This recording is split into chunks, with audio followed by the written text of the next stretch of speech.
WhatsApp students, ये actually आपका lecture 1 का एडिशनल वीडियो है। एडिशनल का मतलब ये है कि लेक्चर 1 में हमने इंट्रोडक्शन ऑफ वेक्टर्स पढ़ा था।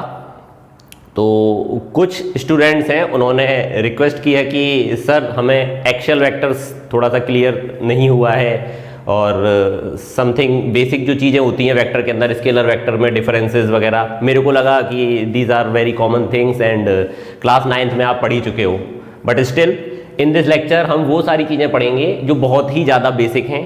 अगर किसी का बेस पुअर है तो यहाँ से वो एकदम क्रिस्टल क्लियर हो सकता है। सो पूरे ध्यान से पढ़िएगा, क्योंकि ये जो चीज़ें हैं वो दिखने में बहुत बेसिक हैं, बट अगर इन चीज़ों को आप अच्छी तरह से नहीं समझते हैं देन आगे बढ़ना आपके लिए प्रॉब्लमेटिक हो सकता है। तो अगर आप लेक्चर सीरीज ये स्टार्ट कर रहे हो वेक्टर की, then first go to this lecture, afterwards you can go to first lecture and so on. ठीक है, इसमें हम बहुत ही बेसिक चीज़ें वेक्टर के बारे में पढ़ेंगे। तो सबसे पहले हम लोग देख लेते हैं कि वेक्टर पढ़ने से पहले ये ज़रूरी है कि वेक्टर होता क्या है। वेक्टर हम लोग पढ़ रहे हैं तो वो किस कैटेगरी में आता है। तो वेक्टर आपका जो कैटेगरी है फिजिकल क्वांटिटी, वहां से हम लोग इसको समझने की कोशिश करेंगे। फिजिकल क्वांटिटीज मींस आप पढ़ रहे हो फिजिक्स, वेक्टर भी फिजिक्स के अंदर आता है। तो फिजिक्स के अंदर क्या होती हैं? फिजिकल क्वांटिटीज होती हैं। फिजिकल क्वांटिटीज मतलब जो फिजिक्स से कोरिलेट कर रही हैं जो चीजें, तो फिजिक्स के अंदर जो क्वांटिटीज हैं दोज आर फिजिकल क्वांटिटीज। और फिजिकल क्वांटिटीज क्या होंगी? The quantities which are measurable. Means अगर आप किसी चीज को मेजर कर सकते हो then it is physical quantity. जैसे अगर मैंने मास लिया, मैं मास को मेजर कर सकता हूं केजी के अंदर। अब ये जरूरी नहीं है कि वो दिखाई दे या दिखाई नहीं दे, बट आपको मेजर करनी पड़ेगी हर चीज। अगर कोई भी चीज जो आपको चाहे दिख रही है चाहे नहीं दिख रही, विजिबल है और नॉन विजिबल है, but still it is measurable, then it comes under physical quantity. जैसे मैं बोलता हूं मास तो हमें खैर दिखाई दे जाता है। वो अलग बात है कि इलेक्ट्रॉन्स का नहीं दिखाई देता, प्रोटॉन्स का नहीं दिखाई देता, बहुत ही ज़्यादा छोटे होते हैं वो, माइक्रोस्कोपिक आपके पार्टिकल्स हैं। तो मास आप मेजर कर लेते हो केजी के अंदर, ठीक है, मेजरेबल है। अब ये तो दिखाई दे जाता है, लेकिन बहुत सी चीज़ें हैं जो आपको दिखाई नहीं देती, जैसे वेलोसिटी है। अब डिस्टेंस है, डिस्टेंस आप कर लेते हो, डिस्टेंस आप मीटर में मेजर कर लेते हो, तो it is also a physical quantity. उसके बाद टाइम आता है, टाइम आपको दिखाई नहीं देता है, करेक्ट, लेकिन मेजर कर सकते हैं किसमें? सेकेंड्स में। तो मेजर कर रहे हैं तो it is also physical quantity. इसके अलावा अब हम आगे बढ़ते हैं, डिस्टेंस और टाइम आ गया, तो डिस्टेंस अपॉन टाइम क्या होता है? स्पीड। तो स्पीड भी हमें दिखाई नहीं देती, मतलब ऐसा कोई चीज मेटेरियलिस्टिक चीज नहीं है जो हमें क्लियर कट दिखाई दे जाए कि हाँ ये चीज, इसको हम बोल सकते हैं ये स्पीड है। वो सिर्फ एक फील करने वाली चीज है कि आप बहुत तेजी से जा रहे हो तो बोलोगे कि आपका स्पीड बहुत ज्यादा है।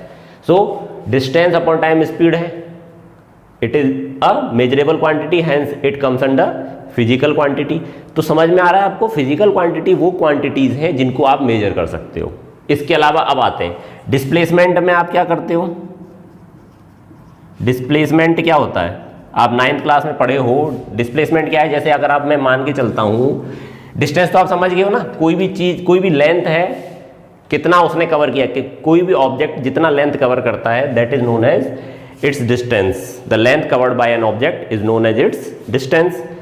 स्केलर क्वांटिटी होती है, we do not need direction to define the distance.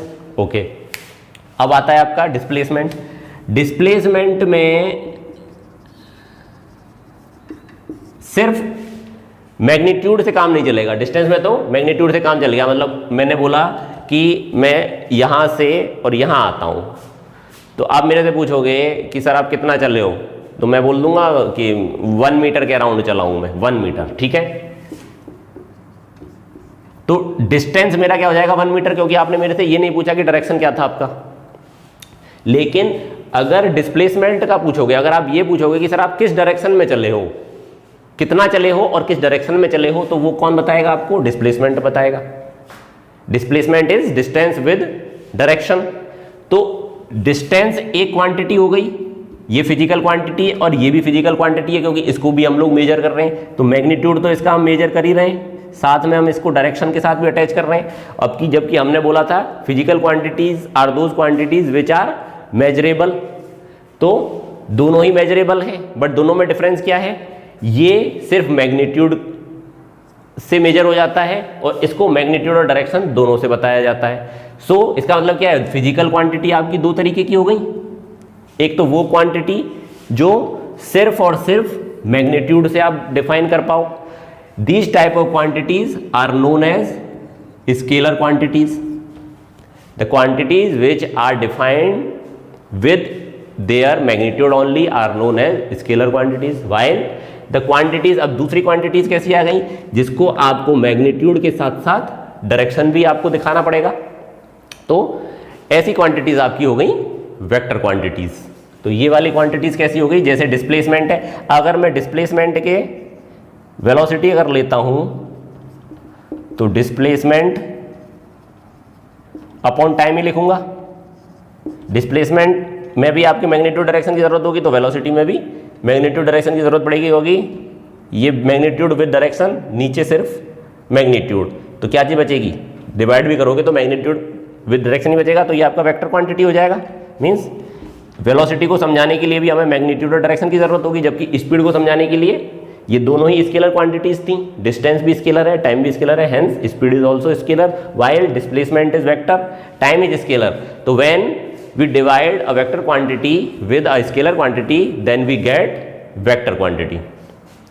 तो ये सारी चीजें कैसी आ गई आपकी, ये हो गई आपकी वेक्टर क्वांटिटीज। तो क्या चीज समझ में आई, फिजिकल क्वांटिटी वो क्वांटिटी होती हैं जिसको हम मेजर कर सकते हैं। अब मेजर करने में दो कैटेगरीज बन जाती हैं, ऐसी क्वांटिटीज जिसको मेजर करना है हमें और सिर्फ मैग्नीट्यूड ही मेजर करना है, 2000 स्केलर क्वांटिटीज, जैसे आपका mass, distance, time, speed, temperature, energy, work, ये सारी के सारे आपका स्केलर क्वांटिटीज होगी। डायरेक्शन की कोई रिक्वायरमेंट नहीं है, इसको काम खत्म। सिर्फ आपको न्यूमेरिकल वैल्यू चाहिए और यूनिट चाहिए उसका। किसी भी चीज़ को बताओगे तो यूनिट में बताओगे ना, जैसे आप इसको बताओगे तो 1 मीटर दी, तो एक तो न्यूमेरिकल वैल्यू हो गई और उसके साथ साथ आपने यूनिट दी। किसी भी चीज़ को, किसी भी फिजिकल क्वांटिटी को बताने के लिए 3 चीज़ों की जरूरत होती है, न्यूमेरिकल वैल्यू, एसआई यूनिट या कोई भी यूनिट जो आप काम कर रहे हो, सीजीएस, एफपीएस, हम लोग इंटरनेशनली एक्सेप्टेड यूनिट कौन सी करते हैं, एसआई यूनिट। आपकी बुक में भी एसआई यूनिट ही दिया हुआ है, ठीक है। तो यूनिट, और अगर वो वेक्टर है तो direction, then numerical value, unit and direction. तो स्केलर में तो सिर्फ न्यूमेरिकल वैल्यू एंड यूनिट काम में आएगा, जबकि वेक्टर क्वांटिटी में numerical value, unit and direction. Clear आया। अब इसमें वेलोसिटी हो गई, वेलोसिटी से ही आपका एक्सेलरेशन आता है, तो ये भी आपका वेक्टर क्वांटिटी हो गया। एक्सेलरेशन से आपका फोर्स आता है, तो फोर्स भी आपका वेक्टर क्वांटिटी हो गया, ठीक है। मोमेंटम आपका मास इनटू वेलोसिटी होता है, तो मोमेंटम भी आपका वेक्टर क्वांटिटी हो गया।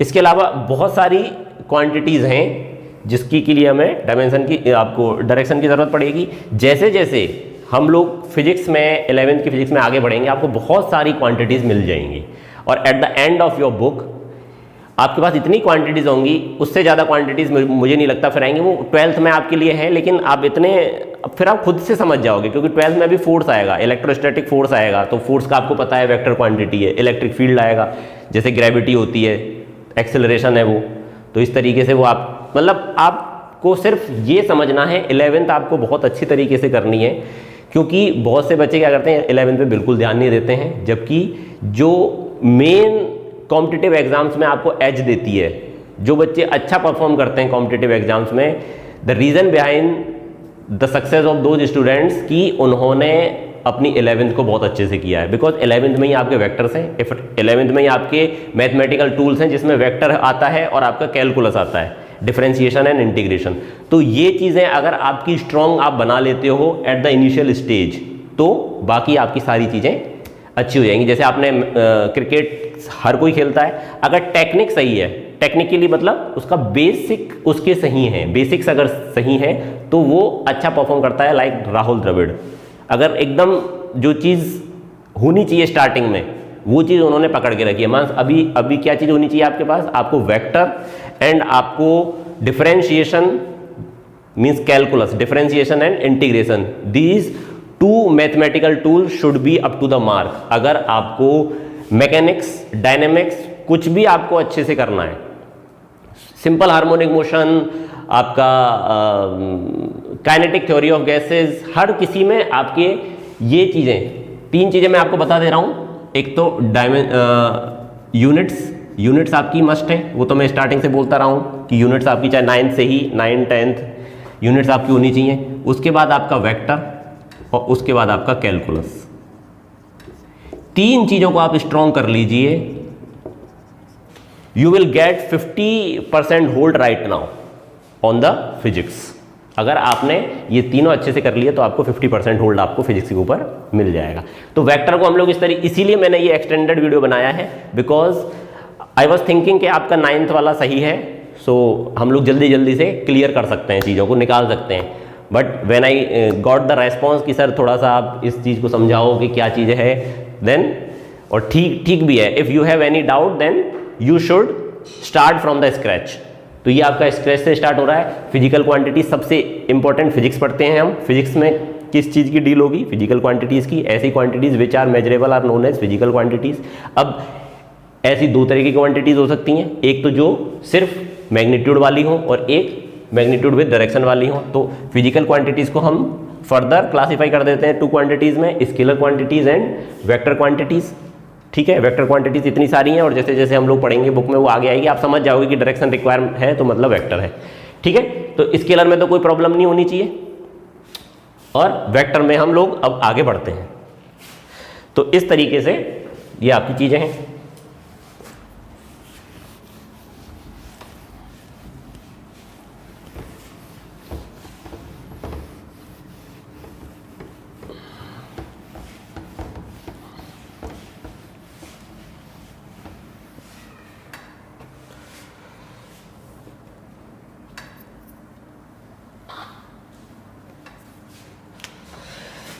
नाउ हम लोग आते हैं वेक्टर के पास। वो हम समझ लिए पीछे क्या क्या हुआ था।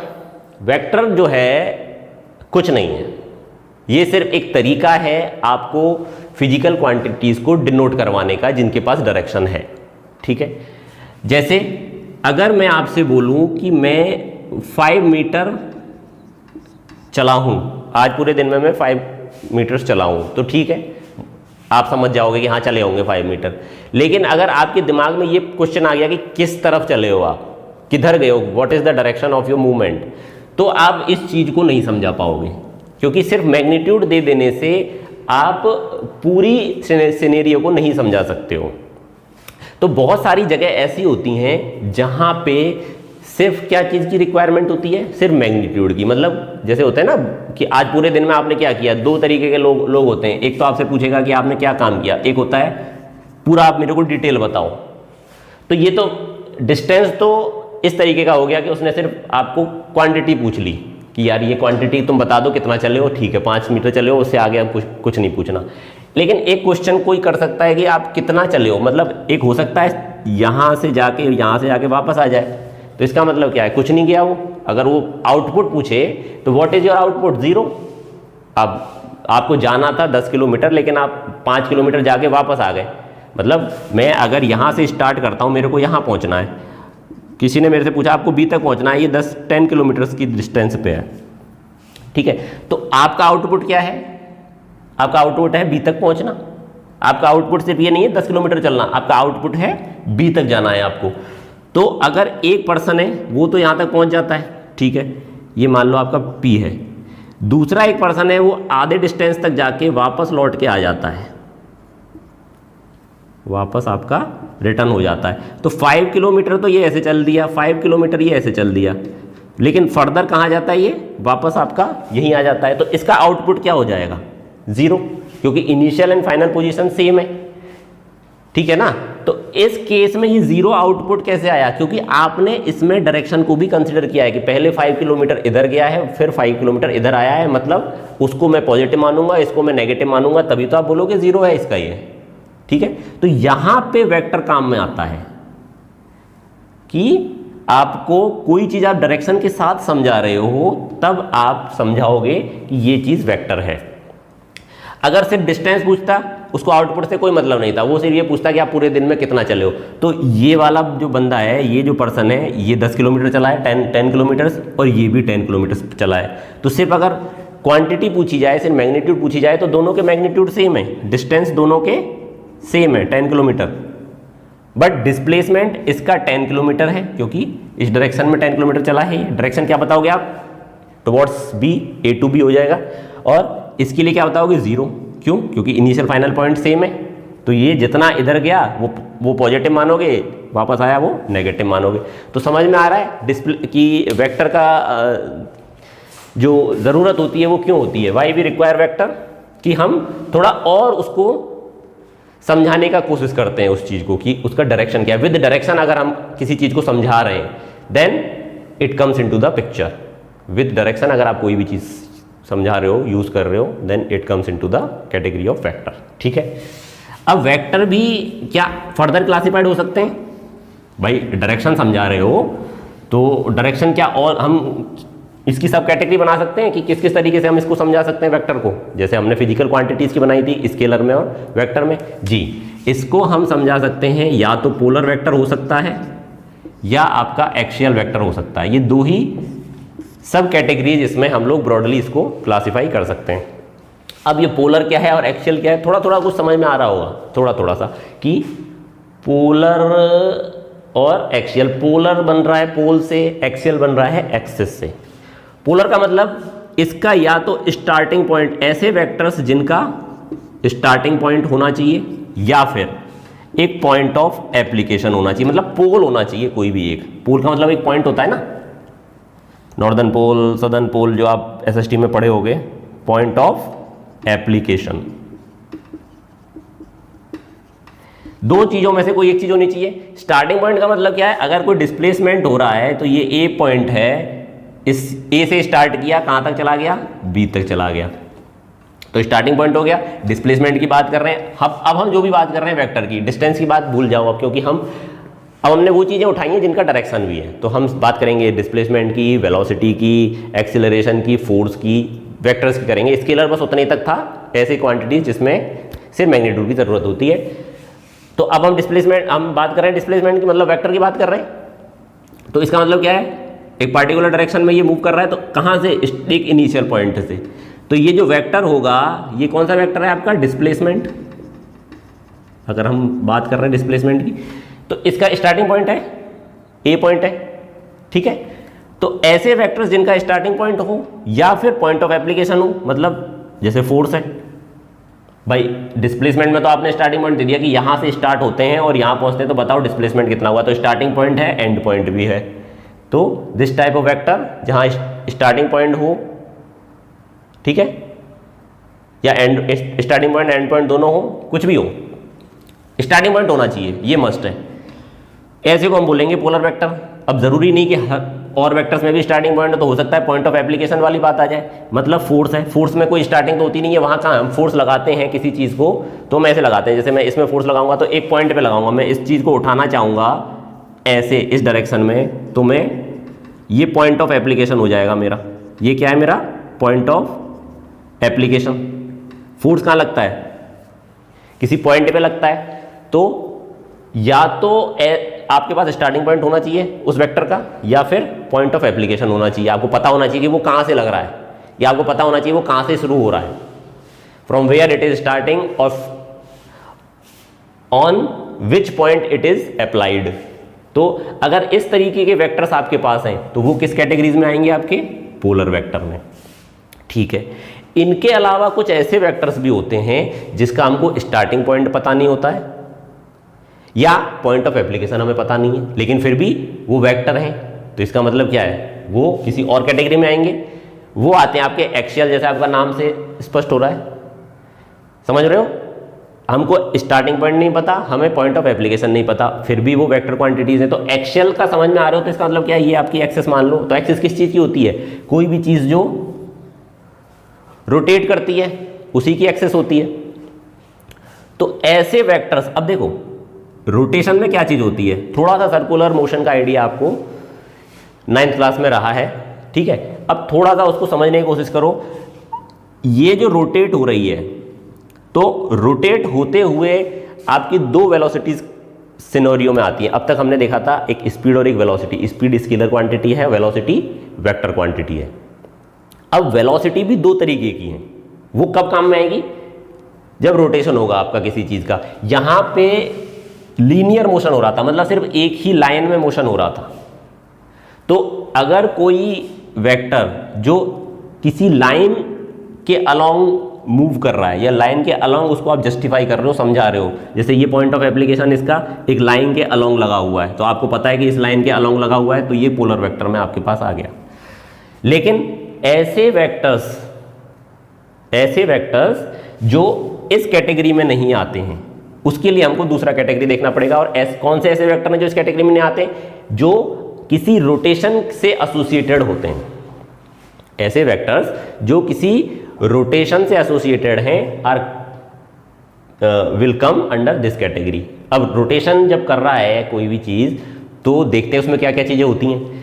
एक तो जैसे ये आपका रोटेट कर रहा है एंटी क्लॉकवाइज अगर ये जा रहा है आपका, तो क्या होगा, एक तो इसमें होगी लीनियर वेलोसिटी। मतलब अगर कोई ऐसे घूम रही है कोई चीज, तो किसी पॉइंट पे अगर मैं देखूंगा, लीनियर वेलोसिटी कैसे पता लगेगी आपको, अगर आप घुमा रहे हो किसी चीज को, पत्थर बांध के किसी चीज को आप मूव करवा रहे हो ऐसे सर्कुलर मोशन में, तो जहां आप कट कर दोगे उस अपनी रस्सी को, तो वो उसी डायरेक्शन में मूव कर जाएगा। इसका मतलब क्या, अगर मैं इस पॉइंट पे इस रस्सी को कट करूं, तो मेरा जो स्टोन होगा, मेरा पत्थर होगा, वो ऐसे मूव कर जाएगा। इसका मतलब क्या है, ये वेलोसिटी कौन सी है आपकी, लीनियर वेलोसिटी। और लीनियर वेलोसिटी किसके अंदर आती है, पोलर वेक्टर के। समझ रहे हो भाई, ये पॉइंट आपका, अगर अभी मैं इसको यहां से रस्सी से कट कर दूं, इस टाइप में कुछ वेलोसिटी होगी, तो ये सीधा चला जाएगा। ये मूव क्यों कर रहा है, क्योंकि कोई और चीज है जो इसको मूव करवा रही है। इसको आपको 9th क्लास में आपने पढ़ा होगा कि मोशन के लिए किस चीज की जरूरत होती है, फोर्स की होती है। कांस्टेंट वेलोसिटी अगर है या रेस्ट पे कोई चीज है, तो उसमें चेंज लाने के लिए आपको किस चीज की जरूरत होगी, आपको फोर्स की जरूरत होगी। सर्कुलर मोशन में क्या होता है, मैग्नीट्यूड तो सेम रहता है, आपको पता है ना। सर्कुलर मैं बोल रहा हूं कि कांस्टेंट वेलोसिटी से मूव कर रहा है आपका सर्कल, मतलब सर्कल में आपकी कोई ऑब्जेक्ट है वो कांस्टेंट वेलोसिटी से मूव कर रहा है। तो कांस्टेंट वेलोसिटी का मतलब क्या होता है, वहां पे मैग्नीट्यूड आपका सेम है, लेकिन डायरेक्शन हर जगह पे चेंज हो रही होगी। ये देखिए, यहाँ पे आप जब ये आएगा तो ऐसे हो जाएगा, यहाँ पे ऐसे आ जाएगा, यहाँ पे। तो ये अलग अलग पॉइंट पे इसकी जो डायरेक्शन है उस ऑब्जेक्ट की, वो अलग अलग होगी। इसका मतलब क्या, डायरेक्शन आपकी चेंज हो रही है। वेलोसिटी में क्या चीज़ होती है, दो चीज़ें होती हैं, एक मैग्नीट्यूड होता है और एक डायरेक्शन होता है। मैग्नीट्यूड आपने कांस्टेंट रखा हुआ है, डायरेक्शन चेंज हो रही है। इसका मतलब क्या है, वेलोसिटी आपकी चेंज हो रही है। वेलोसिटी आपकी चेंज हो रही है तो क्या चीज़ आएगी, the change in velocity with respect to time, acceleration आएगा। तो एक्सेलरेशन प्रोड्यूस हो रहा है, और एक्सेलरेशन की वजह से फोर्स प्रोड्यूस हो रहा है। तो फोर्स क्या प्रोड्यूस होगा आपका, सेंट्रीपिटल फोर्स, जो अंदर की तरफ लगेगा, ठीक है, टुवर्ड सेंटर लगेगा, जो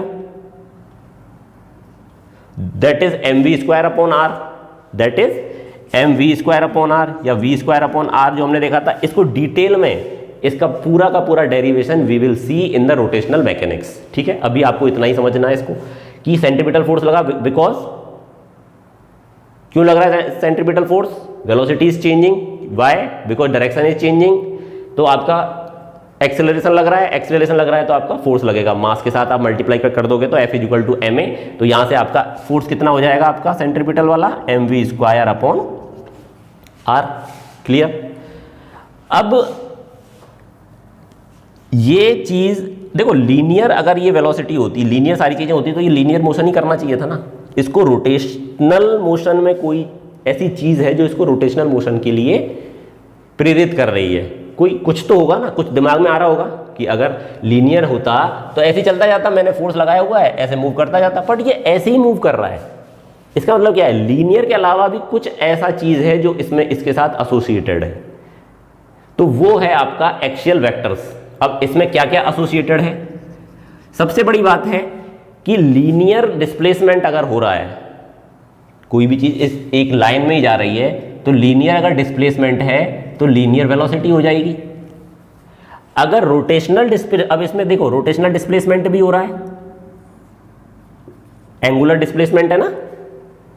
लीनियर डिस्प्लेसमेंट क्या होगा, यहां से यहां जाता तो लीनियर हो जाता, एक लाइन में ये यहां से यहां आया तो ये आपका डिस्प्लेसमेंट हो गया। लेकिन यहां पे क्या हो रहा है, एंगल चेंज हो रहा है, तो एंगल चेंज हो रहा है इसका मतलब क्या है, एंगुलर डिस्प्लेसमेंट हो रहा होगा। एंगुलर डिस्प्लेसमेंट मींस थीटा अगर बहुत छोटा है तभी हम एंगुलर डिस्प्लेसमेंट को वेक्टर क्वांटिटी मानते हैं, अदरवाइज उसमें वेक्टर क्वांटिटी उसको नहीं माना जाता है। लेकिन अगर theta is very small then we can accept that as a vector quantity, वो अपना फर्दर स्टडी का केस है। तो ये एंगुलर डिस्प्लेसमेंट जो आपका है दैट इज वेक्टर क्वांटिटी मान लिया हमने। डी थीटा मान लो इसको बहुत स्मॉल है, एंगुलर डिस्प्लेसमेंट आपका ये इट इज वेरी स्मॉल, तो d theta upon d t it is known as omega. और ओमेगा क्या होता है आपका, एंगुलर वेलोसिटी। मतलब ये जो एंगल चेंज हो रहा है, एंगुलर डिस्प्लेसमेंट हो रहा है, और चेंज इन डिस्प्लेसमेंट क्या होता है, वेलोसिटी। अगर एंगल चेंज हो रहा है तो क्या हो जाएगी, एंगुलर वेलोसिटी। अब ये एंगुलर वेलोसिटी कहाँ एक्ट कर रही है, वो वेलोसिटी है भैया। इसका मतलब क्या है, वेक्टर क्वांटिटी है, सीधी सी बात, वेलोसिटी है, hence it is a vector quantity. तो डायरेक्शन क्या होगा इसका, ये डायरेक्शन तो हमने दे दिया, लीनियर वेलोसिटी का डायरेक्शन। तो एंगुलर वेलोसिटी का डायरेक्शन क्या होगा, तो एंगुलर वेलोसिटी का डायरेक्शन समझने के लिए आपको एक चीज और समझनी है, v is equal to omega cross R. Linear velocity और एंगुलर वेलोसिटी को हम इस रिलेशन के साथ में हम कंबाइन करते हैं कि linear velocity is equal to omega. ये रिलेशन आपको पता हो, एक चीज पहले से पता कर लो, बाकी हम रोटेशनल पढ़ेंगे। v is equal to omega cross R होता है। एंगुलर वेलोसिटी और लीनियर वेलोसिटी में ये रिलेशन होता है, दोनों ही वेक्टर क्वांटिटीज हैं। लीनियर जो वेलोसिटी है वो क्या कर रहा है, लीनियर मतलब लीनियर मूवमेंट करवा रहा है, लीनियर डिस्प्लेसमेंट के लिए रेस्पॉन्सिबल है। जबकि जो ओमेगा है दैट इज एंगुलर वेलोसिटी, मतलब एंगल आपका चेंज हो रहा है, उसकी वजह से भी एक वेक्टर क्वांटिटी आपकी जनरेट हो रही है, दैट इज एंगुलर वेलोसिटी। तो लीनियर वेलोसिटी तो हमने बता दिया पोलर है, क्योंकि इसका स्टार्टिंग पॉइंट इसका एक हमें पता है कि ये ऐसे जा रहा है। बट एंगुलर वेलोसिटी को आप कैसे बताओगे, क्योंकि ये चीज तो ऐसे ऐसे चल रही है, और आपको पता है कि सर्कल का ना तो कोई स्टार्टिंग होता है ना कुछ एंड होता है, तो आप उसको कैसे जस्टिफाई करोगे। तो उसके लिए आता है एक्सियल वेक्टर, मतलब जो ओमेगा होगा वो आपका या तो ऊपर होगा या आपके नीचे होगा, किस पे, इस एक्सिस के अलोंग। ठीक है, मतलब कैसे, अगर मेरे को ये चीज लेके आनी है, ये क्रॉस, आपने राइट हैंड स्क्रू रूल देखा है, हमने मैग्नेटिक इफेक्ट ऑफ करंट में थोड़ा सा देखा था। तो राइट हैंड स्क्रू रूल में क्या होगा, ओमेगा की तरफ अगर मैं इसको रखता हूं, अब अगर मैं ओमेगा को ऊपर मानता हूं, ओमेगा को कैसे मान रहा हूं, ये ऐसे घूम रहा है, और ओमेगा को मैं मान रहा हूं ऊपर। अब रेडियस आपकी ये है, विजुलाइज करना, ओमेगा आपका कैसा है, ऊपर की साइड में मान रहा हूं मैं अभी, और ये आपकी रेडियस है। तो जो वेलोसिटी होगी, देखो ओमेगा से रेडियस की तरफ मैं कर्ल करूंगा अपनी फिंगर्स को, तो वेलोसिटी का डायरेक्शन ये आएगा। तो देखो वेलोसिटी का डायरेक्शन आपका ऐसे आएगा। तो अगर ऐसे कोई घूम रहा होगा, ऐसे कोई घूम रहा होगा, तो क्या होगा, ये एक्सिस है उसकी, ये सर्कल में ऐसे घूम रहा है, ये आपका एक्सिस हो गई। तो मैं क्या करूंगा, ये आपकी रेडियस हो गई, एक्सिस के अलोंग ओमेगा, कर्ल करूंगा फिंगर्स रेडियस की तरफ, तो उस पॉइंट पे वेलोसिटी किधर जाएगी, इस तरफ, अंदर की तरफ जाएगी। क्लियर हुआ। अब आप इधर आओ, अगर इसका मतलब क्या है, अगर कोई भी चीज एंटी क्लॉकवाइज मूव कर रही होगी तो ओमेगा कैसा जा रहा होगा आपका, ओमेगा का डायरेक्शन क्या होगा, ऊपर की तरफ। समझ में आ रहा ना, इससे हमने ऊपर से देखा। और हम इसको अभी हम लोग इसको पढ़ेंगे, आप जब हम वेक्टर मल्टीप्लिकेशन पढ़ेंगे ये और क्लियर होगा। अभी आप इस चीज को दिमाग में बिठाओगे, हाँ एक अलग तरीके की क्वांटिटी है, एक अलग तरीके की क्वांटिटी है जिसको रिप्रेजेंट करने के लिए हम पोलर तरीके से हम उसको रिप्रेजेंट नहीं कर सकते थे, उसके लिए हमें कुछ और तरीका निकालना पड़ेगा, क्योंकि ये एंगुलर चीजें हो रही हैं, रोटेशन के अंदर हो रहा है। तो लीनियर को तो आप ऐसे समझा रहे हो, लेकिन रोटेशनल चीजों को आप कैसे समझाओगे, इस तरीके से। क्या हो रहा है इसमें, एंगुलर एंगल में चेंज आ रहा है, एंगल में चेंज की वजह से एंगुलर वेलोसिटी आ रही है। अब ये वेलोसिटी इससे तो कनेक्टेड होगी ना, क्योंकि जैसे अगर मैं वेलोसिटी को कांस्टेंट रखता हूं और रेडियस को कम करता हूं, ध्यान देना, इस वेलोसिटी को मैं कांस्टेंट ही रखना चाहता हूं और रेडियस को कम करता हूं, तो क्या होगा, ऑटोमेटिकली मेरा ओमेगा इंक्रीज हो जाएगा। तो आपने देखा होगा जब आप किसी चीज को घुमाते हो और उसकी रेडियस को कम करते जाते हो तो इस आपकी जो एंगुलर वेलोसिटी होती है वो इंक्रीज होती जाती है। ठीक है, तो एंगुलर डिस्प्लेसमेंट था, उससे हमारे पास एंगुलर वेलोसिटी आई, एंगुलर वेलोसिटी से और लीनियर वेलोसिटी में ये आपका रिलेशन आया। इस रिलेशन से हमने क्या चीज निकाला कि उस एंगुलर वेलोसिटी का डायरेक्शन क्या होगा, तो वो डायरेक्शन हमारा along the axis of rotation आया, इसलिए इस वेक्टर को बोलेंगे हम एक्सियल वेक्टर। क्योंकि लीनियर वेलोसिटी का डायरेक्शन कैसे दिया इसने, भाई लीनियर वेलोसिटी आपकी ऐसे जा रही थी किसी चीज में, हमें पता है कि इस पॉइंट पे अगर मैं इसको ऐसे घुमा रहा हूं तो इस पॉइंट पे ये वेलोसिटी ऐसे जाएगी, तो ये और आर आपका इस पॉइंट पे ये है, तो पोजीशन वेक्टर क्या होगा, यहां से यहां तक का पोजीशन वेक्टर मैं आपको समझा चुका हूं। ओरिजिन कहां पे होगा इसका, वो आपका ये ओरिजिन हो गया, तो पोजीशन वेक्टर को मैं समझा दूंगा, मेरा आर क्या है, पोजीशन वेक्टर है इस पॉइंट का, कहां से, ओरिजिन से। तो ये मेरा एक वेक्टर हो गया, ये मेरा दूसरा वेक्टर हो गया, ये आर है ये वी है। अब मेरे को ओमेगा समझाना है, तो ओमेगा कैसे समझाऊंगा, रिलेशन इसका ये है ओमेगा क्रॉस आर, मल्टीप्लीकेशन में बस आने वाला है, नेक्स्ट लेक्चर मल्टीप्लीकेशन का है तो आपका क्लियर हो जाएगा। तो ओमेगा पे मैं रखूंगा हाथ राइट हैंड स्क्रू रूल के हिसाब से और कर्ल करूंगा फिंगर्स आपकी किधर, रेडियस की तरफ, तो मेरे को ये डायरेक्शन मिल जाएगी, करेक्ट डायरेक्शन है। अगर ये एंटी क्लॉकवाइज होता तो मैं ऐसे रखता और ऐसे जाता तो इधर आता, गलत हो जाता है। इसका मतलब अभी ये एंटी क्लॉकवाइज था तो मेरा सही आ रहा है, अगर ये क्लॉकवाइज होता तो वेलोसिटी इस डायरेक्शन में, अगर मैं ऐसे हाथ रख के ओमेगा का और इधर फिंगर्स कर्ल करूं तो मेरे को वेलोसिटी इस डायरेक्शन में मिलती है, इसका मतलब गलत हो गया। इसका मतलब क्या है, मैं हाथ रखूंगा नीचे ऐसे की तरफ ऐसे और फिंगर्स कर्ल करूंगा रेडियस की तरफ तो मेरे को डायरेक्शन ऐसे मिल जाएगा। तो अगर क्लॉकवाइज आपका मूवमेंट होता है, सबसे पहले देख लो एंटी क्लॉकवाइज, एंटी क्लॉकवाइज अगर आपका मूवमेंट होता है तो ओमेगा किधर रहेगा, एक्सिस के अलोंग ऊपर की तरफ, तो ये पॉजिटिव हो जाएगा इस तरफ, ऊपर की तरफ पॉजिटिव। और अगर आपका क्लॉकवाइज मूवमेंट होता है तो कैसे हो जाएगा, आपका नीचे की तरफ हो जाएगा ओमेगा, तो ये आपका नेगेटिव हो जाएगा। ठीक है, समझ में आ रहा है। अब ये है वेलोसिटी, ये एंगुलर वेलोसिटी, दोनों इसमें चेंज आएगा तो एंगुलर एक्सेलरेशन आएगा, तो वो अल्फा हो जाएगा, वो भी एक्सियल क्वांटिटी हो जाएगी। अब एंगुलर एक्सीलरेशन आ गया, इसका मतलब क्या है, देखो ध्यान करो, एक्सेलरेशन आता है तो फोर्स आता है। अब यहां एंगुलर एक्सेलरेशन आया तो फोर्स का कुछ ना कुछ एनालॉगस चीज रहेगी वहां, दैट इज टॉर्क। तो ये जो टॉर्क है it is also axial vector, क्यों, क्योंकि ओमेगा, सबसे पहले ओमेगा आपका एक्सियल वेक्टर है, अल्फा आपका एक्सियल वेक्टर है एक्सेलरेशन, तो इससे जो चीज जनरेट हो रही होगी वो भी आपका एक्सियल वेक्टर होगा, तो टॉर्क भी आपका एक्सियल वेक्टर है। तो सबसे इंपॉर्टेंट ये चीज समझनी है आपको। आपने पेज कभी कसे हो, तो पेज जब हम कसते हैं तो क्या करते हैं, हम ऐसे मूव करवाते हैं, तो फोर्स हम ऐसे लगा रहे हैं ना, अगर हम फोर्स लगाते हैं तो ऐसे घुमाते हैं उसको, ऐसे, समझ रहे हो, ऐसे किसी चीज को घुमाते हो, ढक्कन खोलते हो तो ऐसे घुमाते हो, तो घुमाते हम ऐसे हैं, लेकिन मूवमेंट ऊपर नीचे क्यों होता है, ये चीज पकड़ना। किसी चीज को हम ऐसे रोटेट कर रहे हैं लेकिन वो ऊपर नीचे जाती है, किसी चीज को ड्रिल करते हो ऐसे ऐसे करते हो तो वो अंदर घुसती जाती है। इसका मतलब क्या है, कोई एक चीज ऐसी है जो उसको नीचे ले जा रही है, हम फोर्स तो ऐसे लगा रहे हैं, हम फोर्स तो ऐसे ऐसे लगा रहे हैं, रोटेट कर रहे हैं उसको, बट वो या तो नीचे जाएगी या ऊपर जाएगी। जब आप खोलोगे पेज को तो ऊपर खुलता है, हम फोर्स ऐसे ऐसे लगाते हैं, मीन्स फोर्स आप ऐसे लगा रहे हो, इस चीज को समझो, जैसे फोर्स हम ऐसे लगा रहे हैं लेकिन ये खुलते खुलते ये बाहर आ जाएगा ऐसे। अभी ये तो खैर ऐसा वाला है, लेकिन बहुत सी चीज़ें ऐसी होती हैं जो आप फोर्स ऐसे लगाओगे या तो वो ऊपर जाएगी, अगर ऐसे लगाऊंगा तो, या फिर नीचे जाएगी। तो इसका मतलब क्या है, कोई चीज़ है जो मूवमेंट करवा रही, क्योंकि मूवमेंट के लिए आपको फोर्स चाहिए।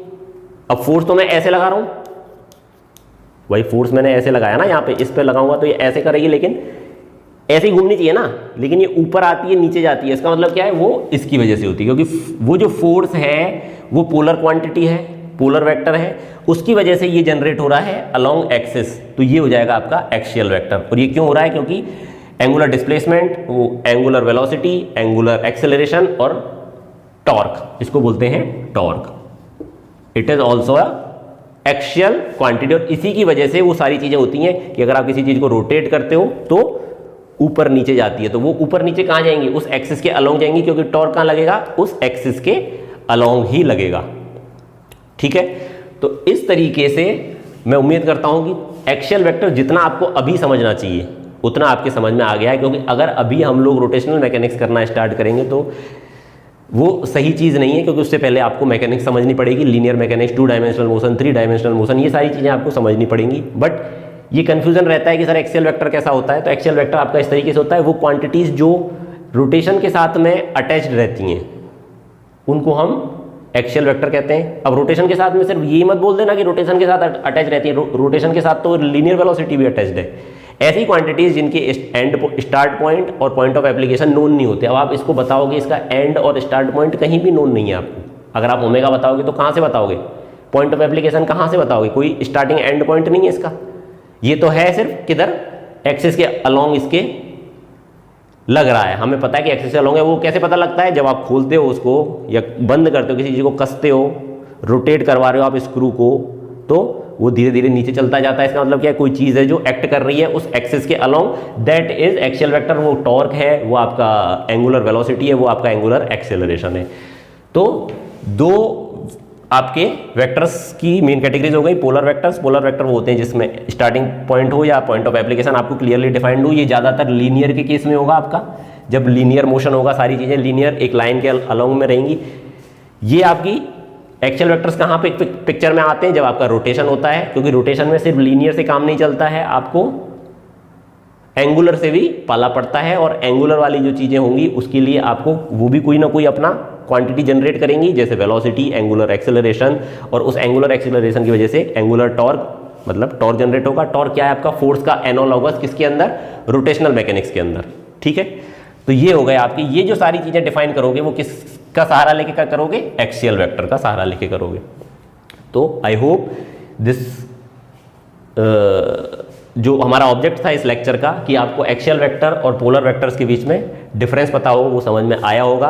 अब इसके आगे आप वो वाला लेक्चर आराम से देख सकते हैं, तो उसमें अब आपको कोई भी प्रॉब्लम नहीं आएगी। इसके बाद भी इफ़ एनीथिंग रिमेन्स डाउटफुल, तो you can also comment me and ask me regarding that. I will try to incorporate in, either मैं सेपरेट लेक्चर बनाऊंगा और मैं किसी दूसरे लेक्चर में ही I will try to incorporate the answer of that doubt. Okay, thank you very much, keep watching.